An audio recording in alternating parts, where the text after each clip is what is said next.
नमस्कार हजुरहरूलाई स्वागत छ नेपाल अनलाइन स्कुलको युट्युब च्यानलमा। हाम्रो च्यानलमा क्लास नर्सरीदेखि मास्टर्ससम्मका सबै सब्जेक्टका सबै भिडियोहरू उपलब्ध छन्।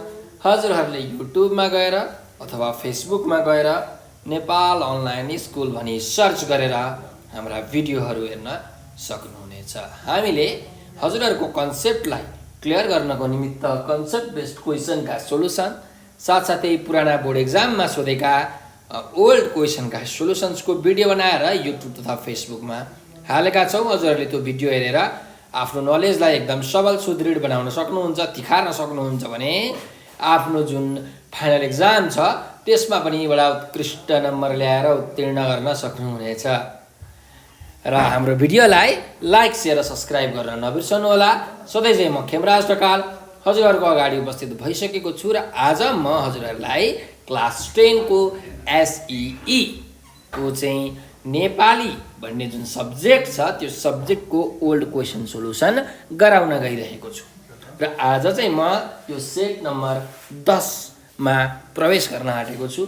योभन्दा अगाडि मैले सेट 1 देखि सेट 9 सम्मका सबै व्याकरणका अभ्यासहरू यो जुन नेपालीमा सोध्ने व्याकरणका अभ्यासहरू गराइसकेको छु र आज पनि म तपाईहरुलाई यो सेट 10 को है यसमा सोधिएका व्याकरणका जुन अभ्यासहरू छन्, व्याकरणका जुन प्रश्नहरू छन् तिनीहरूका उत्तरहरू म तपाईहरुलाई सिकाउने छु, गराउन गइरहेको छु। हामी त्यस विषयमा चर्चा गर्छौं, डिस्कस गर्छौं है। अब तपाईहरुलाई थाहा छँदैछ, हेर्नुस् कि नेपालीमा 75 मार्क्सको क्वेशन सोधिन्छ है अहिलेको सिलेबस अनुसार।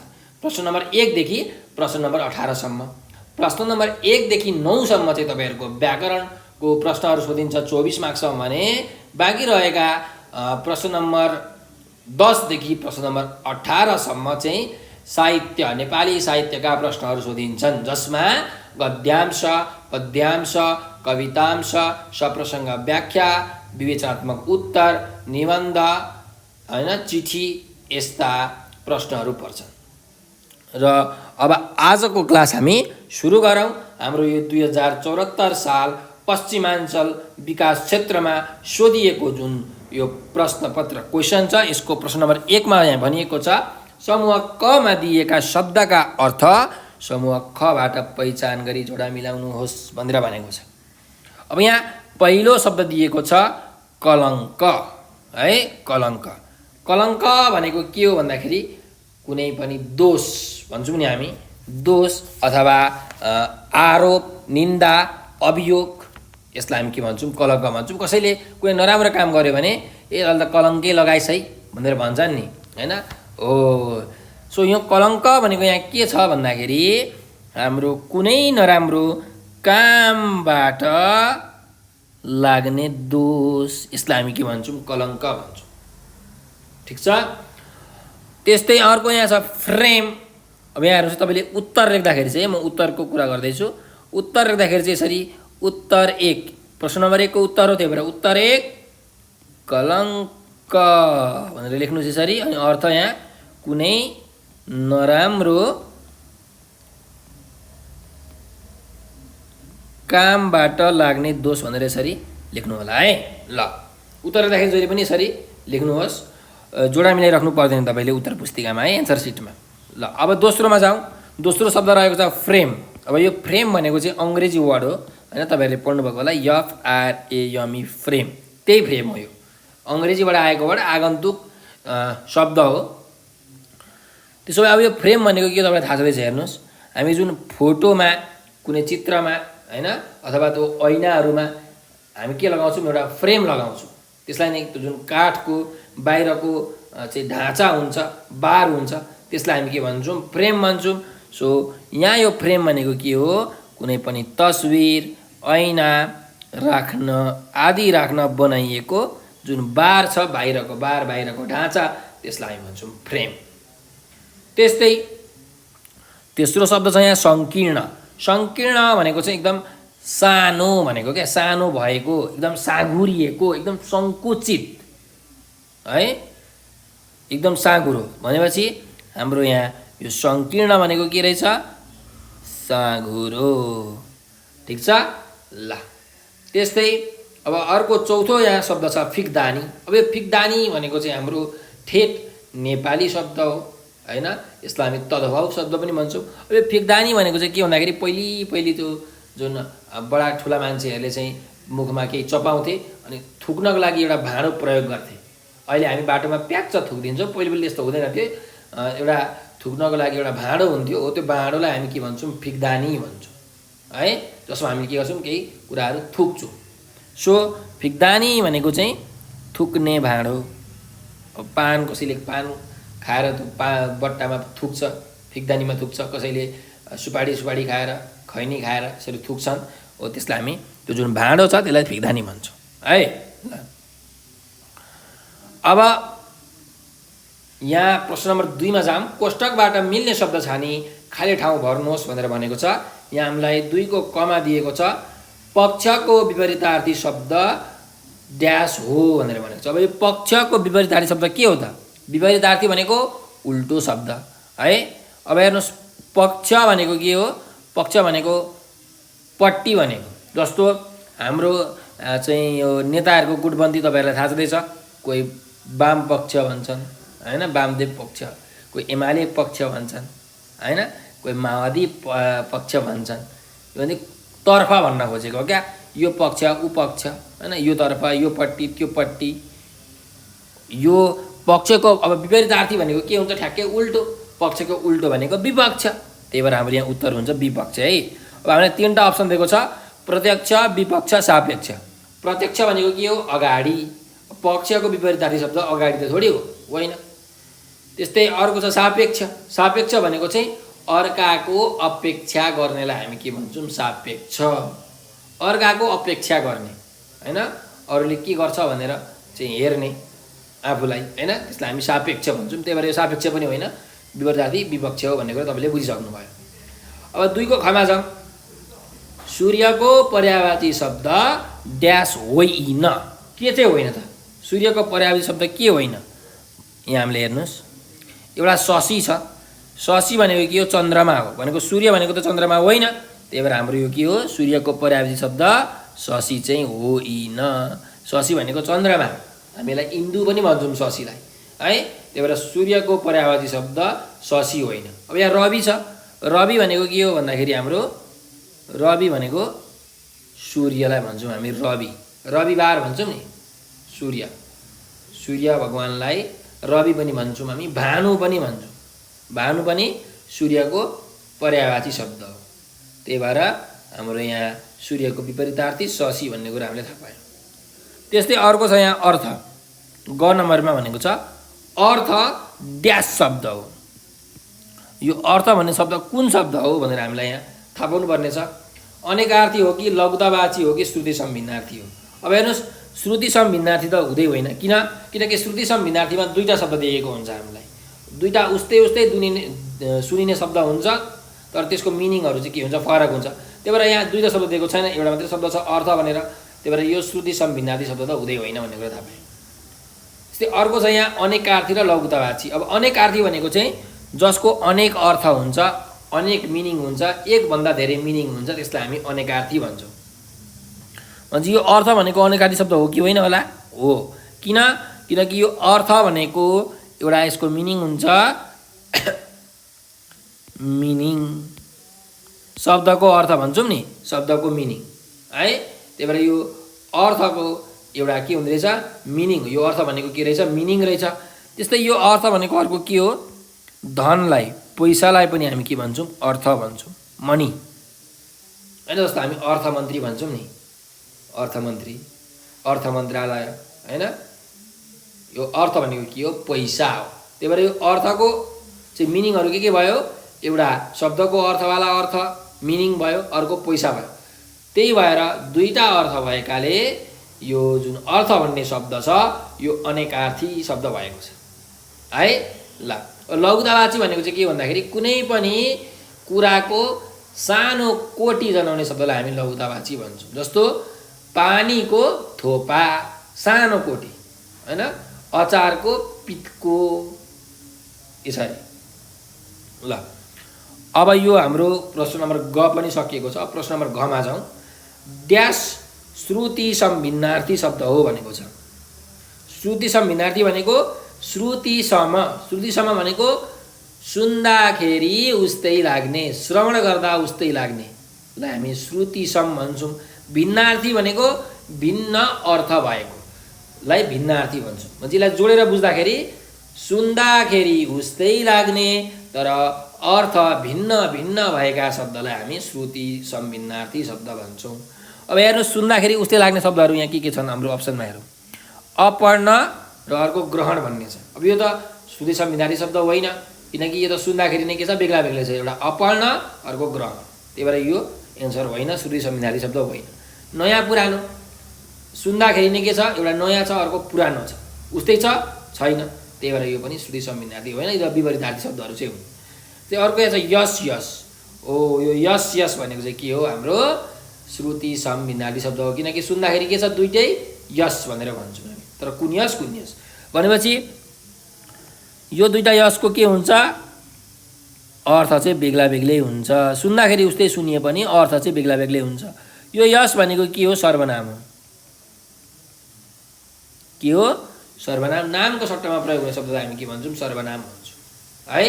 एउटा सर्वनाम जस्तो त्यो केटो मेरो घरमा बस्छ, यसलाई म 1000 रुपियाँ तलब दिन्छु भनेर यसरी भन्दाखेरि जुन त्यो यस हुन्छ त्यो सर्वनाम हुन्छ। त्यस्तै अर्को यस छ। यो अर्को यस भनेको चाहिँ के भन्दाखेरि कीर्ति भन्छौँ हामी। के भन्छौँ, कीर्ति। कीर्ति भनेको ख्याति होइन, फेमस भन्छौँ नि हामी। यो यस भनेको चाहिँ कीर्ति होइन। जस्तो चाहिँ तपाईँहरूले भन्न सक्नुहुन्छ गौतम बुद्धको यस संसारभरि फैलिएको छ भन्नुको मतलब गौतम बुद्धको कीर्ति संसारभरि फैलिएको छ। सो हाम्रो यो यस भन्ने जुन शब्द छ यो श्रुति सम भिन्नार्थी शब्द हो। त्यही भएर यो हाम्रो के हो, यो प्रश्नको उत्तर हो भन्ने कुरा हामीले थाहा पायौँ। अब अर्को प्रश्नमा जाऊँ। प्रश्न नम्बर 3 मा अर्थ स्पष्ट हुने गरी वाक्यमा प्रयोग गर्नुहोस् भनेर भनेको छ है। अब यहाँ पहिलो दिएको छ, हेर्नुहोस्, नजाने गाउँको बाटो नसोध्नु भनेर भनेको छ। भनेको जुन गाउँ जानु नै छैन त्यो गाउँको बाटो किन सोधिराख्नु भन्ने कुरा। यो चाहिँ हाम्रो के हो भन्दाखेरि एउटा उखान हो है। यो उखान हो, नजाने गाउँको बाटो नसोध्नु भनेको जुन कुरा गर्नु छैन त्यो कुराको बारेमा किन चर्चा गर्नु, जुन ठाउँ जानु छैन त्यो ठाउँको बारेमा किन सोधिराख्नु भन्ने यसको के हो, तात्पर्य हो। भनेपछि अब यसको अर्थ स्पष्ट हुने गरी हामीले वाक्य बनाउनु पर्यो भने कसरी बनाउन सकिन्छ, हेर्नुहोस् है।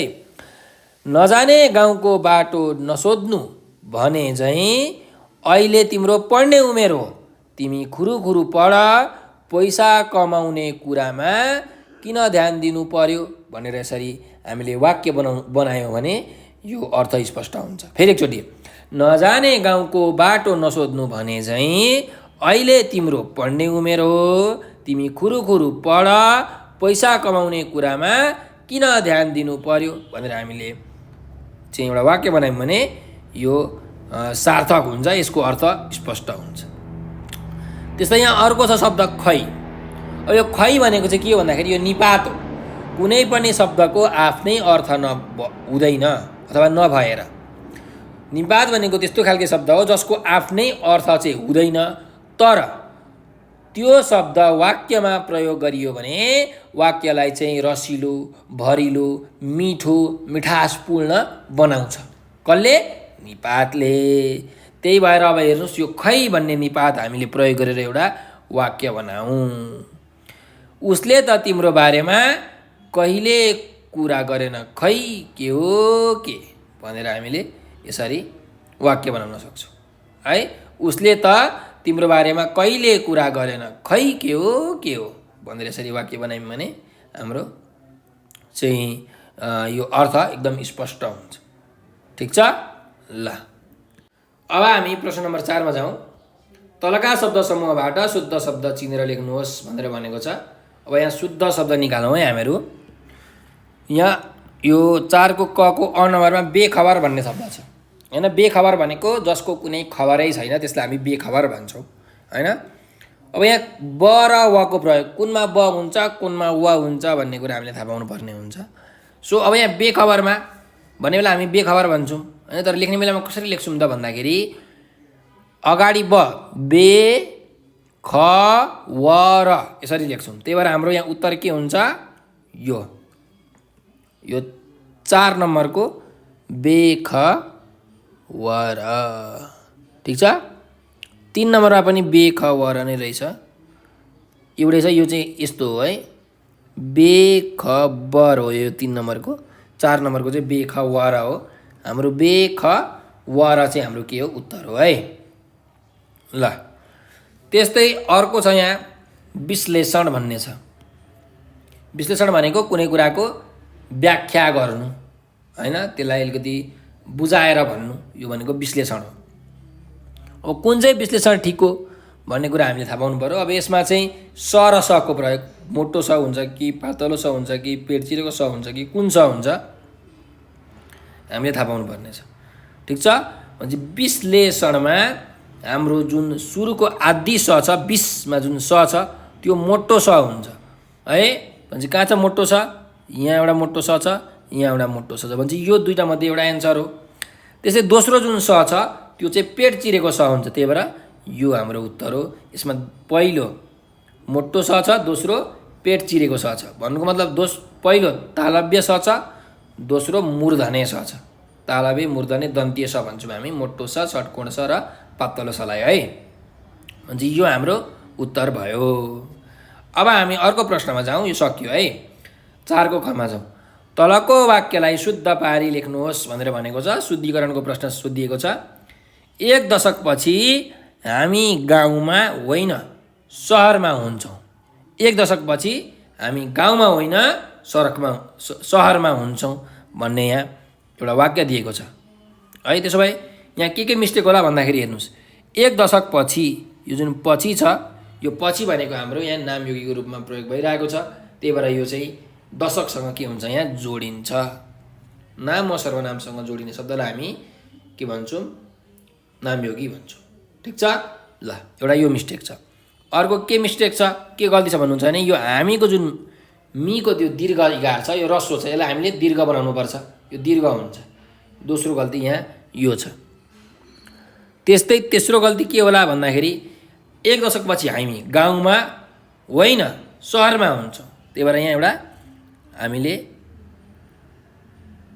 कमा साइन दिनुपर्छ है, कमा साइन। नेपालीमा हामी यसलाई अल्पविराम भन्छौँ। कमा साइनलाई हामी के भन्छौँ, अल्पविराम भन्छौँ है। यहाँ अल्पविराम चाहिँ जुन चिन्ह छ यो छुटेको छ। त्यस्तै अर्को हेर्नुहोस्, 1 दशकपछि हामी गाउँमा होइन सहरमा हुन्छौँ। यहाँ जुन हु छ, यो हुको उकार जुन छ यो रस्व हुन्छ, यहाँ दीर्घ दिएको छ, त्यही भएर यो रस्व लेख्नुपर्छ। त्यसो भए हामी अब यसलाई मिलाएर लेखौँ न त है। यहाँ हेरौँ कस्तो हुने रहेछ। 1 दशकपछि यो जोड्नु पर्यो है। हामीको मी दीर्घ, हामी गाउँमा होइन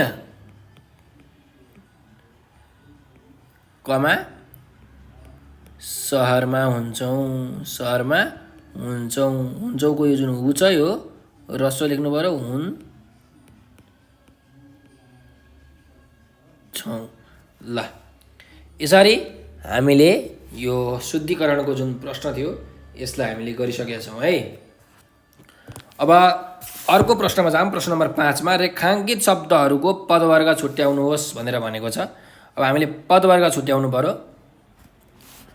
अब यो पदवर्ग भनेको चाहिँ हाम्रो यो जुन रेखाङ्कित गरेको शब्द छ, नाम हो कि सर्वनाम हो कि विशेषण पो हो कि क्रियाविशेषण हो कि संयोजक हो कि निपात हो कि नामयोगी हो कि विस्मयादि बोधक शब्दहरू हो कि, यो हामीले पत्ता लगाउनु पर्ने छ। ठिक छ। त्यसो भए अब हेर्नुहोस्, नेपाल प्राकृतिक सम्पदामा धनी भएर पनि विकासशील राष्ट्रको रूपमा चिनिनु हामी नेपालीका लागि दुःखको विषय पो बनेको छ भनेर भनेको छ है। अब हेर्नुहोस्, यहाँ जुन प्राकृतिकलाई अन्डरलाइन गरिएको छ, रेखाङ्कन गरिएको छ, यो कुन शब्द हो होइन, यसको पदवर्ग के हो, कुन पद हो यो हामीले पत्ता लगाउनु पर्नेछ। त्यसो भए हेर्नुहोस्, प्राकृतिक सम्पदा भनेको छ होइन। कस्तो सम्पदा? प्राकृतिक सम्पदा। सम्पदाको बारेमा अलिकति विश्लेषण व्याख्या गरेको छ, विशेषता जनाएको छ। कस्तो खालको सम्पदा? प्राकृतिक सम्पदा। त्यही भएर यो जुन शब्द छ प्राकृतिक, यो के हो? विशेषण हो। नाम वा सर्वनामको विशेषता जनाउने शब्दलाई हामी के भन्छौँ? विशेषण भन्छौँ। प्रकृति प्लस इक भन्ने जुन प्रत्यय लागेर यो बनेको छ प्राकृतिक भन्ने शब्द, यो हाम्रो के हो? विशेषण। त्यस्तै अर्को यहाँ सम्पदा छ। सम्पदा भनेको सम्पत्ति होइन। अब यो सम्पदा भनेको के हो? हाम्रो यहाँ नाम हो। सम्पदा अथवा सम्पत्ति यो भनेको हाम्रो नाम हो। ठिक छ, यो त एकदम हेर्ने बित्तिकै थाहा भइहाल्यो तपाईँहरूलाई।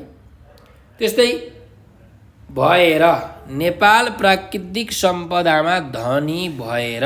अब यो जुन भएर भन्ने शब्द छ यो के हो भन्दाखेरि हाम्रो क्रिया विशेषण हो। भएर, देखेर, सुनेर, हिँडेर, गरेर यस्ता शब्दहरू हाम्रो के हुन्छन्? क्रिया विशेषण हुन्छन्, अथवा यसलाई क्रियायोगी पनि भन्न सकिन्छ। त्यही भएर यो के हो? क्रियायोगी। अब अर्को शब्दमा जाउँ। यहाँ हामी भनेको छ।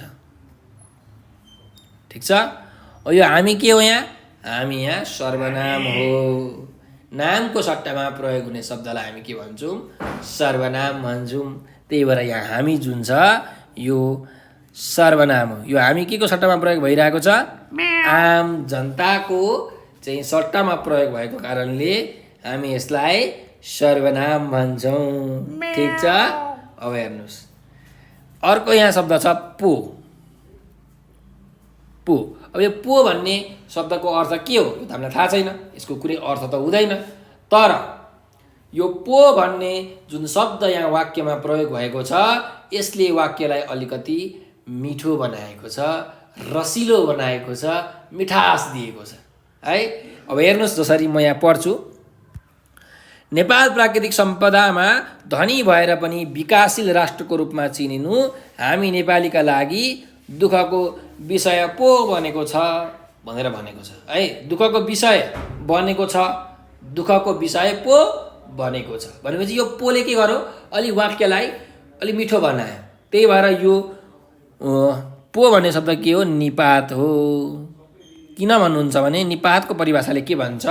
कुनै पनि वाक्यमा प्रयोग हुने तर आफ्नै अर्थ चाहिँ नहुने वाक्यमा प्रयोग हुँदाखेरि वाक्यलाई रसिलो, भरिलो, मिठो, एकदम मिठासपूर्ण बनाउने शब्दलाई हामी निपात भन्छौँ है। ल, अब त्यस्तै यहाँ अर्को शब्द छ बनेको। बनेको। अब यहाँ जुन बनेको भन्ने शब्द छ यो हाम्रो के हो भन्दाखेरि क्रिया विशेषण हो। कुनै पनि क्रियापदको अगाडि, यो छ भन्ने क्रियापदको अगाडि आएको जुन शब्द छ यहाँ बनेको भनेर, त्यही भएर यो हाम्रो के हुन्छ? क्रिया विशेषण हुन्छ। ठिक छ। ल, यो सक्यो है हाम्रो। अब अर्को प्रश्नमा जाउँ। प्रश्न नम्बर 6 मा तलका उपसर्ग र प्रत्यय लगाई एक एकवटा शब्द बनाउनुहोस् भनेर भनेको छ। यहाँ उपसर्ग चाहिँ हाम्रो रहेन रहेछ। उपसर्ग यहाँ हेर्नुहोस्, एउटा प्र भन्ने उपसर्ग छ, अर्को अप भन्ने उपसर्ग छ। यहाँ लेख्नुहोस् उपसर्ग प्र भन्ने उपसर्ग छ, त्यस्तै अर्को अप भन्ने उपसर्ग छ। अनि यहाँ प्रत्यय चाहिँ एउटा अक्कड भन्ने प्रत्यय छ भने अर्को आन भन्ने प्रत्यय छ है। ल, अब हामी बनाउन त उपसर्ग प्र भन्ने उपसर्ग लागेर। उपसर्ग भनेको के हो? कुनै पनि मूल शब्दको अगाडि लाग्ने जुन भाषिक इकाइ छ त्यसलाई हामी उपसर्ग भन्छौँ है। भाषाको इकाइलाई उपसर्ग लागिसकेपछि जुन शब्द बन्छ त्यसलाई हामी व्युत्पन्न शब्द भन्छौँ। ठिक छ। र उपसर्ग लागिसकेपछि कुनै पनि शब्दको के हुन्छ? अर्थ परिवर्तन हुन्छ। जस्तो प्र भन्ने उपसर्ग मैले लगाएँ, प्र प्लस हार भनेको के हुन्छ? प्रहार। हेर्नुहोस्, आर भन्ने जुन यहाँ आधार शब्द छ, मूल शब्द छ, त्यसमा प्र भन्ने उपसर्ग लागेर प्रहार भन्ने व्युत्पन्न शब्द बनेको छ। यहाँ आर भनेको के हो? हार्ने काम, अथवा भनौँ न यो हार भनेको अर्को के पनि हुनसक्छ भन्दाखेरि हाम्रो मालालाई पनि हामी हार भन्छौँ। भनेपछि यो हारको मिनिङ यहाँ माला छ। अब जुन यहाँ प्रहार भनेको छ, प्रहार भनेको के गर्नु? एट्याक गर्नु होइन। मिनिङ के छ, अर्थ के छ, फरक छ। हार र प्रहारको मिनिङ के छ, फरक छ। भनेपछि उपसर्ग लाउने बित्तिकै के हुँदो रहेछ? शब्दको अर्थमा चाहिँ एकदम धेरै परिवर्तन गर्ने रहेछ। ठिक छ ल। त्यस्तै अरू पनि शब्दहरू हामी बनाउन सक्छौँ है। प्र प्लस आरम्भ प्रारम्भ, प्र प्लस आप्ति प्राप्ति, प्र प्लस शासन प्रशासन, प्र प्लस क्रिया प्रक्रिया होइन। यसरी हामीले धेरै प्रकारका शब्दहरू बनाउन सक्छौँ यो प्र भन्ने उपसर्ग लगाएर। अब अर्को उपसर्गमा जाऊँ। यहाँ अप भन्ने उपसर्ग दिएको छ है। भनेपछि अप प्लस हरण अपहरण, हरण भन्ने उपसर्गमा अप भन्ने प्रत्यय लागेर यहाँ अपहरण भन्ने व्युत्पन्न शब्द बनेको छ। त्यस्तै हामीले अप प्रयोग गरेर अरू पनि शब्दहरू बनाउन सक्छौँ। जस्तो अप प्लस मान अपमान होइन। त्यस्तै अप प्लस शब्द अपशब्द, अप प्लस अङ्ग अपाङ्ग है। अप प्लस इच्छा अपेक्षा। यसरी हामीले विभिन्न प्रकारका व्युत्पन्न शब्दहरू बनाउन सक्छौँ अप भन्ने उपसर्ग लाएर। अब यहाँ अर्को प्रत्यय छ हेर्नुहोस्। अक्कड भन्ने यहाँ प्रत्यय दिएको छ। प्रत्यय भनेको के हो? कुनै पनि हाम्रो मूल शब्द अथवा आधार शब्दमा, आधार शब्दको पुच्छरमा भनेको पछाडिपट्टि लागेर आउने शब्दलाई हामी के भन्छौँ? प्रत्यय भन्छौँ है। जुन भाषाको इकाइ छ त्यसलाई हामी भन्छौँ प्रत्यय। अब यहाँ अक्कड भन्ने छ। त्यसो भए अक्कड भन्ने प्रत्यय प्रयोग गरेर हामी एउटा शब्द बनाऊँ। बोल प्लस अक्कड बोलक्कड, बोल प्लस अक्कड बोलक्कड। ल हेर्नुहोस्, प्रत्यय लागिसकेपछि कुनै पनि आधार शब्द अथवा मूल शब्दको के हुन्छ भन्दाखेरि केन्द्रीयता चाहिँ अलिकति परिवर्तन हुन्छ होइन। बोल प्लस अक्कड। अब बोल भनेको बोल्ने काम होइन। अब बोल भन्छौँ नि हामी। बोल भनेको चाहिँ आवाज निकाल बोल भनेको। प्लस अक्कड भनेको के हुन्छ? बोलक्कड। बोलक्कड भनेको जो धेरै बोलिरहेको छ त्यसलाई हामी भन्छौँ बोलक्कड। भनेपछि यहाँ मूल शब्द र जुन आधार शब्द छ, जुन आधार शब्द र व्युत्पन्न शब्द छ बोलक्कड भन्ने, त्यो दुईटाको अर्थमा त्यति धेरै फरक छैन, तर केन्द्रीयता चाहिँ अलिकति फरक भएको छ। अर्थ चाहिँ लगभग उस्तै छ। बोल भनेको पनि बोल्ने काम, बोलक्कड भनेको पनि जो धेरै बोल्छ। त्यस्तै अक्कडबाट अरू पनि हामी बनाउन सक्छौँ। पिउ प्लस अक्कड पियक्कड, जो धेरै पिउँछ त्यसलाई पियक्कड भन्छौँ नि हामी होइन। त्यस्तै बुझ प्लस अक्कड बुझक्कड, भुल प्लस अक्कड भुलक्कड। कति भुल्ने बिर्सिने रहेछ, भुलक्कड रहेछ भन्छ। ल अब यसको भयो। अब अर्कोमा जाउँ। अर्को हाम्रो के छ? आन भन्ने छ है। त्यसो भए काठ प्लस आन कटान होइन। कोसी कटान भन्ने तपाईँले सुन्नुभएको होला।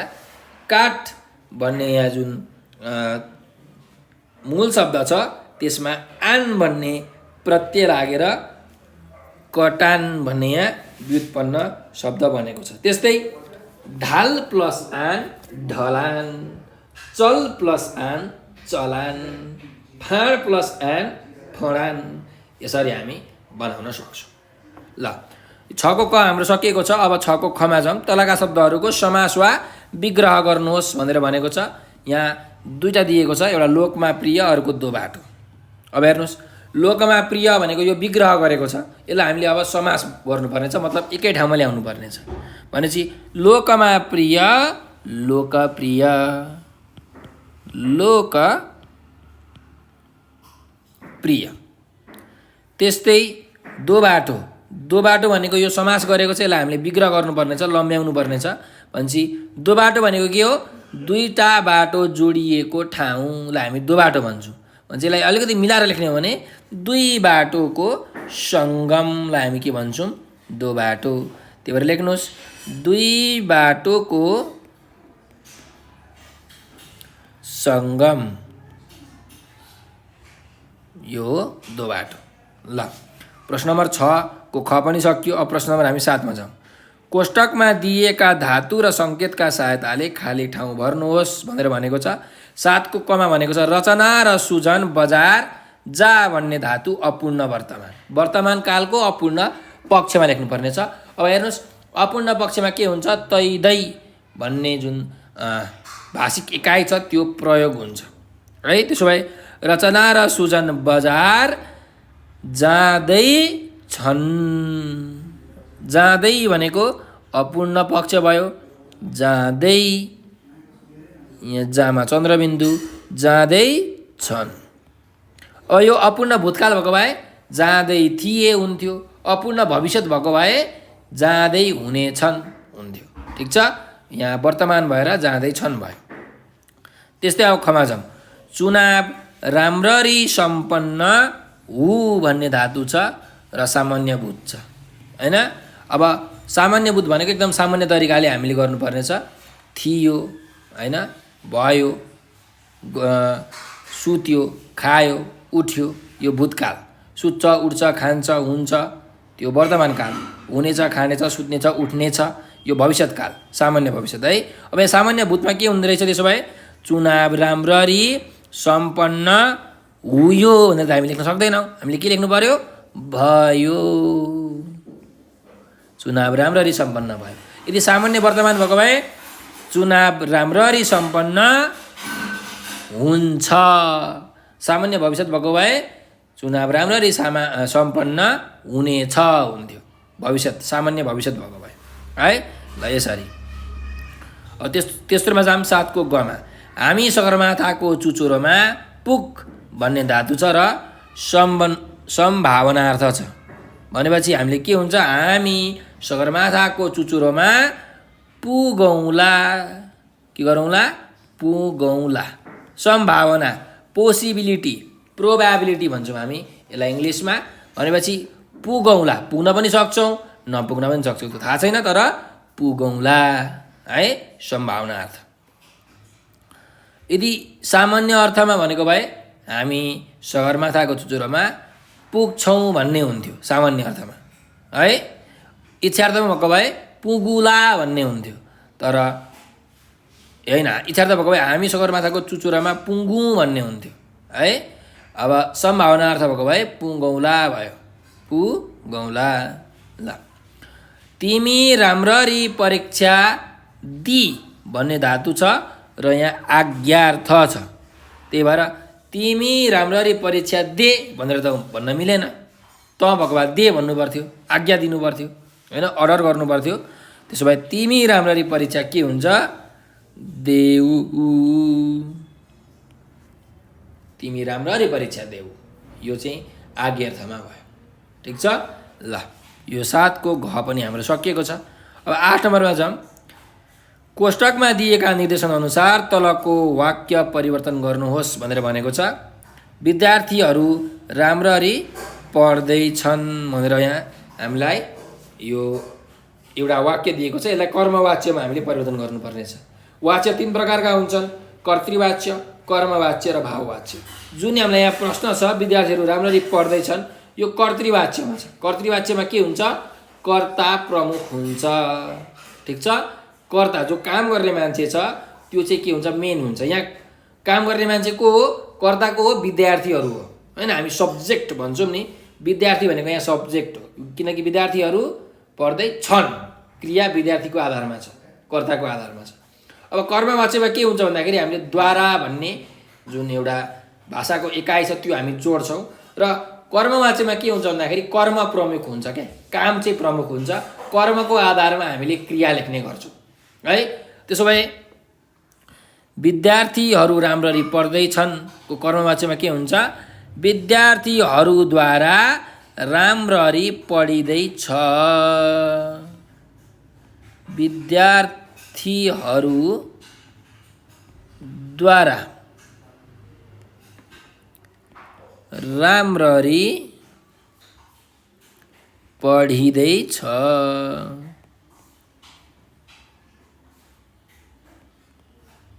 यसरी हामीले लेख्न सक्छौँ। ठिक छ। ल अब दोस्रोमा जाउँ। म गृह कार्य गर्छु। यसलाई प्रेरणार्थमा परिवर्तन गर्नु पर्यो। प्रेरणार्थ भनेको कसैको प्रेरणा पाएर चाहिँ मैले अब के गर्नु पर्यो, गृह कार्य गर्नु पर्यो। ठिक छ। त्यसो भए गुरुले मलाई गृह कार्य गराउनुहुन्छ भनेर पनि लेख्दा भयो, अथवा साथीले मलाई गृह कार्य गराउँछ भनेर लेख्दा पनि भयो, जे लेख्नुहोस्। तर अरूले गराउनु पर्यो, अरूको प्रेरणा पाएर काम गर्नु पर्यो। त्यही भएर लेख्नुहोस् साथीले मलाई गृह कार्य गराउँछ। ल यो पनि परिवर्तन भयो है। त्यस्तै अब अर्कोमा जाउँ। ऊ नाटक हेर्न गयो। अब यसलाई केमा, स्त्रीलिङ्गमा भनेपछि यहाँ यो पुल्लिङ्गमा छ, गयो भनेको छ। त्यही भएर ऊ नाटक हेर्न गई हुन्छ, गइन् हुँदैन, गई हुन्छ, किनकि यो हाम्रो एकदम निम्न आधारमा छ। ऊ नाटक हेर्न गयो, त्यही भएर ऊ नाटक हेर्न गई है। ऊ नाटक हेर्न गई, यहाँ दीर्घइकार। ल यसरी। अब अर्को छ 8 को घमा, जसले परिश्रम गर्छ उसले फल पाउँछ भनेको छ। यो सरल वाक्यमा परिवर्तन गर्नुपर्ने छ। हाम्रो 3 प्रकारको वाक्य हुन्छ, सरल वाक्य, मिश्र वाक्य र संयुक्त वाक्य। सरल वाक्य भनेको जुन अहिलेसम्म हामीले यहाँ यत्रो पढ्यौँ वाक्यहरू, रचना र सुजन बजार जाँदैछन्, चुनाव राम्ररी सम्पन्न भयो, हामी सगरमाथाको चुचुरोमा पुगौँला, यी सबै अहिले हामीले पढेका वाक्यहरू सबै के हुन्, सरल वाक्य हुन्, एकदम साधारण वाक्य। मिश्र वाक्य भनेको चाहिँ जब तब, जसले तसले, जसरी त्यसरी, यसरी कुनै यस प्रकारका शब्दहरू युज भएका छन् भने त्यस्ता खालके वाक्यलाई हामी मिश्र वाक्य भन्छौँ। र संयुक्त वाक्य भनेको चाहिँ कुनै पनि दुईटा वाक्यलाई जोड्नका लागि यदि संयोजकको प्रयोग हुन्छ, तर, तापनि, पनि, अनि यस्ता संयोजकको प्रयोग हुन्छ भने हामी तिनीहरूलाई संयुक्त वाक्य भन्छौँ। अब यहाँ जुन यो प्रश्न छ, जसले परिश्रम गर्छ उसले फल पाउँछ, यो मिश्र वाक्यमा छ। त्यसो भए यसलाई सरल वाक्यमा परिवर्तन गर्नु पर्दा हामी के गर्न सक्छौँ, परिश्रम गर्नेले फल पाउँछ है। त्यही भएर लेख्नुहोस् यहाँ परिश्रम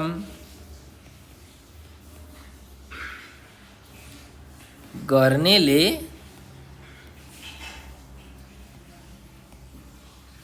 फल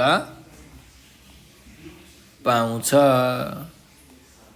ल यसरी।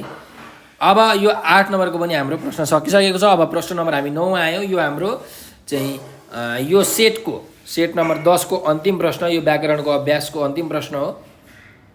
अब यहाँ हेर्नुहोस् भनेको छ, अभ्यस्त भूतकालको प्रयोग गर्दै आफ्नो बहिनीको पढाइको बारेमा 3 वाक्यमा वर्णन गर्नुहोस्। कुन काल?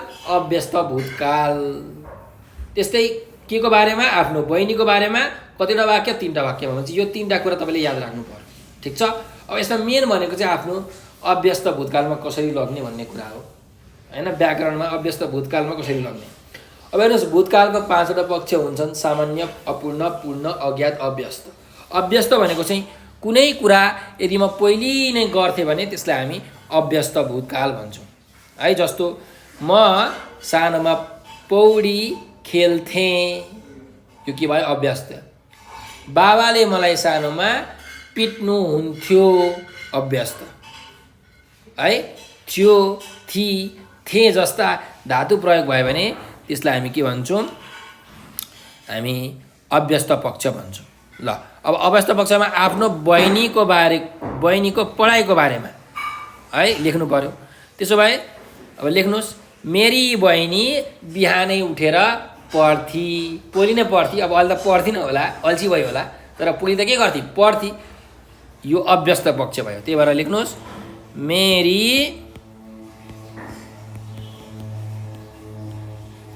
बहिनी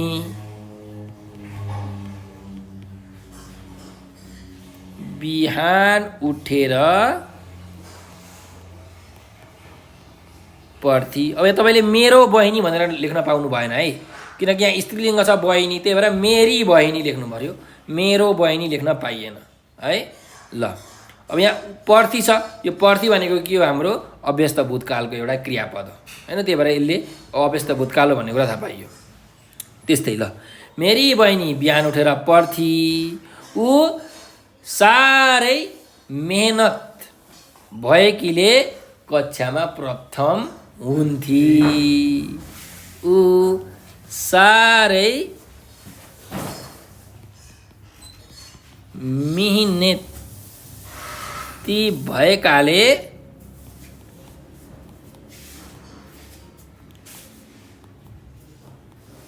कक्षामा प्रथम हुन्थी। भन्छ यो जुन हुन्थी भन्ने यहाँ क्रियापद छ यो के छ, अभ्यस्त पक्षमा छ है, हुन्थी। अब अहिले हुन्छ हुँदैन थाहा छैन, तर पहिले चाहिँ हुन्थी।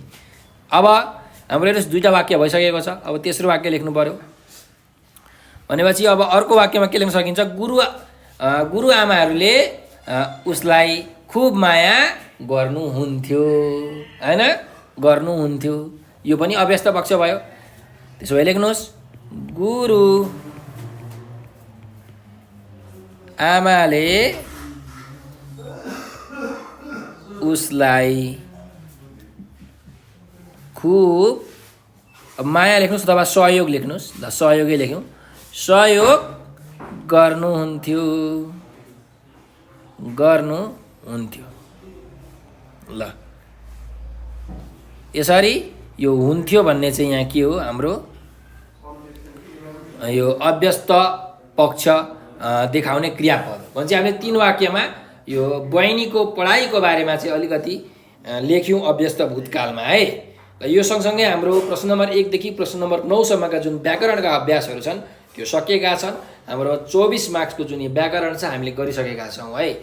ल हजुरहरूलाई भिडियो कस्तो लाग्यो कमेन्टमा प्रतिक्रिया दिनुहोला, र यदि केही बुझ्नु भएन भने हजुरहरूले कमेन्टमा भन्न सक्नुहुन्छ। आगामी आउने भिडियोहरूमा म त्यो जुन कमी कमजोरीलाई सुधार्ने प्रयास गर्नेछु। र हजुरहरूलाई नेपाल अनलाइन स्कुलको बारेमा केही जानकारी चाहिएको छ भने यो नम्बर 9849595895 मा भाइबर, मेसेन्जर, टेलिग्राम त्यस्तै व्हाट्सएपमा हजुरहरूले मेसेज गर्न सक्नुहुन्छ। ठिक छ।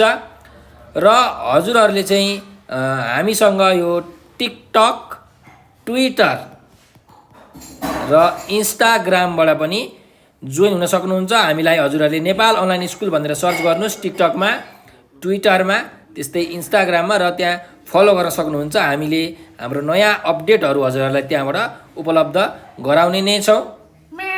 ठिक छ। ल र हजुरहरूलाई केही कुराको कन्फ्युजन भयो, हजुरहरूले युट्युबहरूमा चाहिँ कुनै सब्जेक्ट कुनै टपिकको भिडियो खोज्दाखेरि भेट्टाउनु भएन, त्यहाँ रहेन रहेछ, अथवा हामीलाई केही सरसल्लाह सुझावहरू सजेसन्सहरू दिन मन लाग्यो भने यही नम्बरमा तपाईँले कल मार्फत अथवा मेसेज मार्फत हामीलाई भन्न सक्नुहुन्छ। र हाम्रो भिडियोलाई सकेसम्म लाइक, सब्सक्राइब र सेयर गरेर हामीलाई सहयोग गरिदिनु होला, नेपाल अनलाइन स्कुलको सहयोगी हात बनिदिनु होला भन्दै म हजुरहरूबाट बिदा लिन चाहन्छु। हजुरहरूको दिन शुभ रहोस्। हजुरहरूले भिडियो अन्तिमसम्म हेरिदिनु भएको हजुरहरूलाई हृदयबाट धेरै धेरै धन्यवाद। स्वस्थ रहनुहोस्, व्यस्त रहनुहोस्, मस्त रहनुहोस्।